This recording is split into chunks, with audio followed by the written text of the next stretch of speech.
G'day viewers. Well, it's that special time again, story time.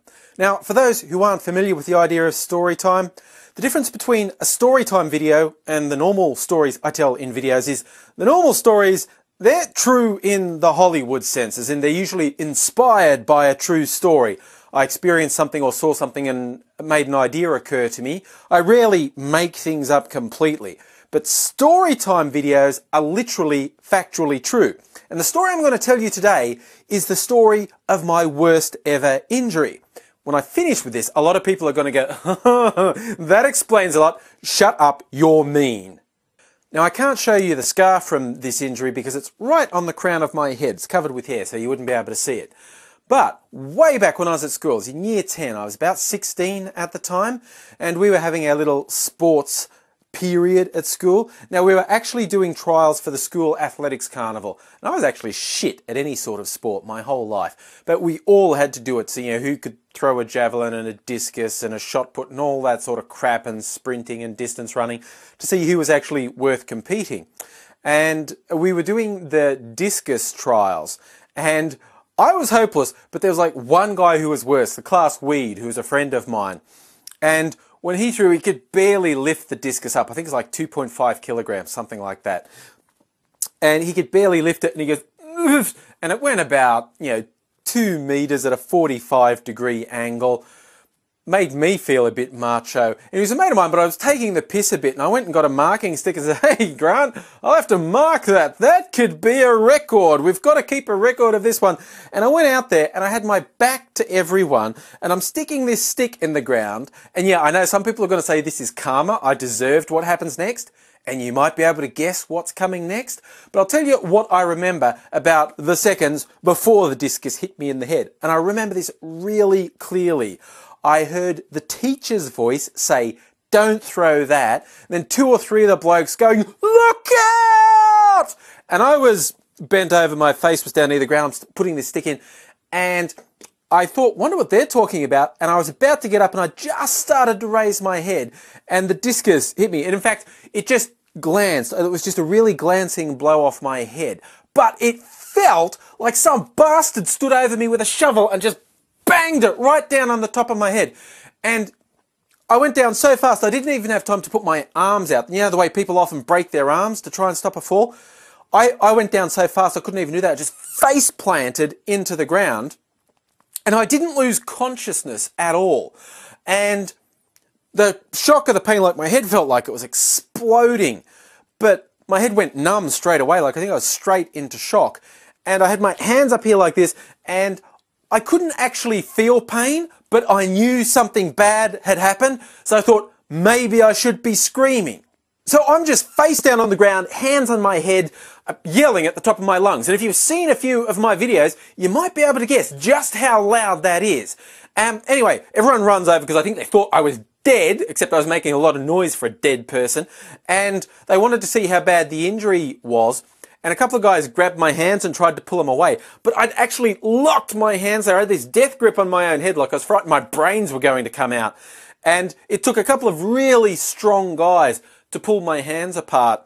And yeah, brains didn't immediately spurt up. But there's a lot of blood. If you've ever had a scalp wound, you know how much they bleed. And there's blood everywhere. But I didn't lose consciousness. So they kind of thought I might be okay. And the oval where we were doing this training was just across the road from the school. So they decided to take me back to the school. Like the 2 of the biggest guys got me, one under each arm, and they carried me back. And they were sort of checking to make sure I was okay, and they're talking to me. Apparently I was slightly delirious, like slightly concussed, and I was saying weird things. But the one thing I remember is my arms were over them like that, and I could see my hands hanging out there. And my hands were bright red, as if I dipped them in a can of red paint. And that was all my blood. And I was just spaced going, is that my blood? Really? Is that what that is? At about this point, someone might be saying, didn't they call an ambulance?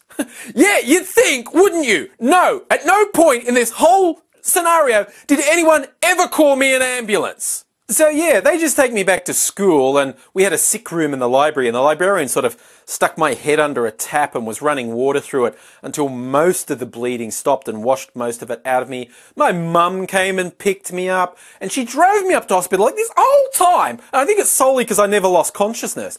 No bastard has called me an ambulance. I think they wanted me to die, okay? So, you know, the people, everyone's been out to get me my whole life. I'm not paranoid. People are out to get me. But the saga isn't over. My mum drives me up to the hospital, and we sit at the emergency casualty area and get ignored. We actually told the person I got hit in the head with a discus, but again, I didn't come in an ambulance. I'm not unconscious. There's not blood pissing everywhere, and I'm not complaining because I'm only 16 and I'm a bit shy, and so they ignore me. And I mean ignore. I mean, I sat there for 5 hours being ignored. And in the end, the only reason I got seen is a nurse came past who was a friend of one of my older sisters, and, oh, what are you doing here? Oh, yeah, Andrew got hit in the head with a discus. Oh, what did the doctor say? We haven't seen a doctor yet. We've been waiting for 5 hours.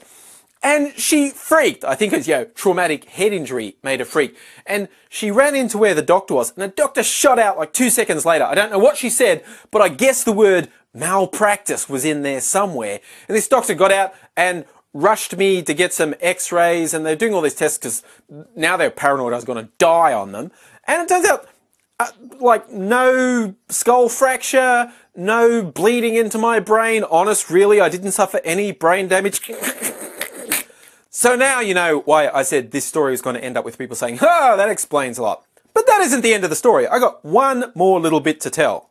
In the end, the doctor decides to put a couple stitches, like literally 2 stitches in the deepest part of the cut. He said because it was a blunt instrument wound, they couldn't stitch it all up because there'd be too much pressure. So they just wanted to do the deepest bit to make sure it healed.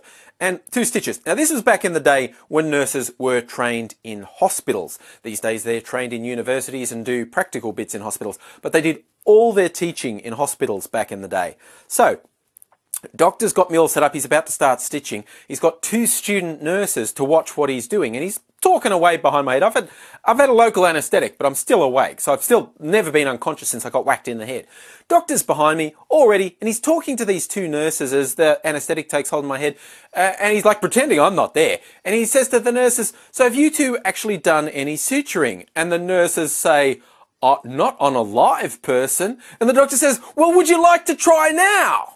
So I'm like, what the fuck? And the nurses get the vibe that I'm not really into them experimenting on my head.